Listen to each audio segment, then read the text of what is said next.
gobyerno ay may mga elite forces. Meron din ang mga rebelde at ang mga sibilyan.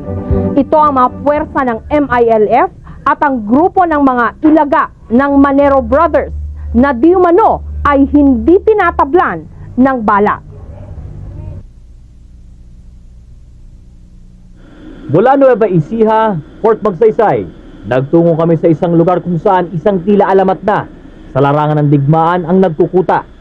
Sa General Santos, Mindanao, isang grupo ng mga sibilyang militar na pinangingilagan, ang mga tinatawag na ilaga. Isang grupo ng mga tagapagtanggol na di umano'y di tinatablan ng anumang klase ng armas tulad ng itak o bala.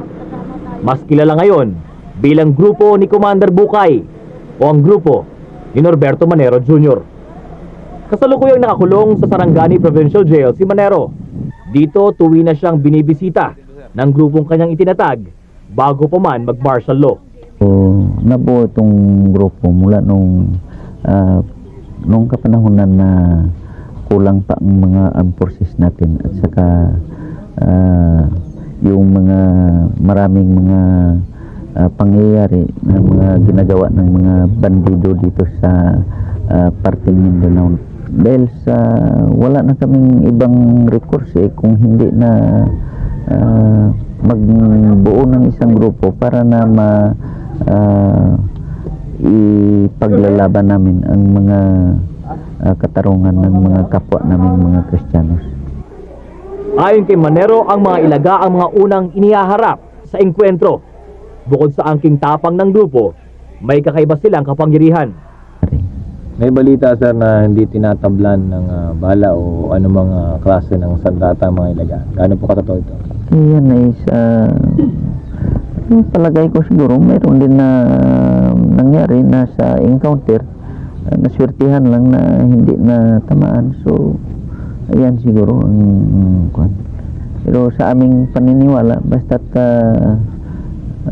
ang pakikipaglaban mo ay hindi pang personal para sa kwan, palagay ko siguro medyo binibigyan din sila ng tawag na blessings na hindi madisgrasya, ganun. Isa sa mga tumatayong leader ng mga ilaga ay si Commander Ligaya. Bukod sa bihasa sa pakikidigma, may espiritual anya na anyo ang mga ilaga. Ang experience namin yun sa gera, magtindog kami, kung sa bakbakan kami, hindi kami kukover. Ang kuha namin yan sa gera namin, kung nandoon na kami sa gera, standing position kami.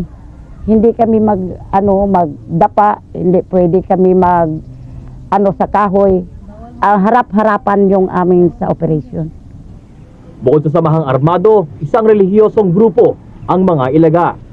Taimtim sa pagdarasal, na kadalasan ay Latin na isinalin sa salitang Ilonggo.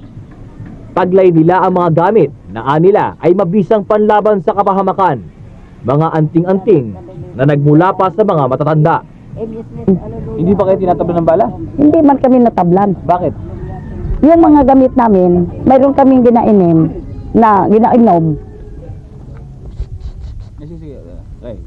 Mayroon kaming ginainom na para hindi kami matablan ng bala. Sari-saring anting-anting ang nakabalot sa katawan ng mga ilaga. Sa paniniwalang nagmumula rito, kasabay ng kanilang pananalig, ang proteksyon laban sa kapahamakan. Paano kayo nasimulang nasali sa ilaga? Matagal na kasi ako rito sa Mindanao, pero ang lahi din namin is Bicol din. Pero matagal na ako rito sa Mindanao. So, si Commander Inday Ligaya, nung bata pa ako, siya idol ko na po siya. Dahil sa maraming kabutihang na itulong niya dito noon sa labanan ng Christian and Muslim sa panahon ng Black Shirt and then Ilaga. Bakit ka nahimok na sumali? Ako kasi sa totoo lang hindi ako purely commander noon, kasi nung bata pa ako nakita ko nung bata pa, mahilig din kasi ako sa mga ganyan ba, mga agimat. So nakita ko yung mga tauhan ni Commander Inday Ligaya nung nakipagbakbakan sa mga Black Shirt noon. So wala namang nasawi.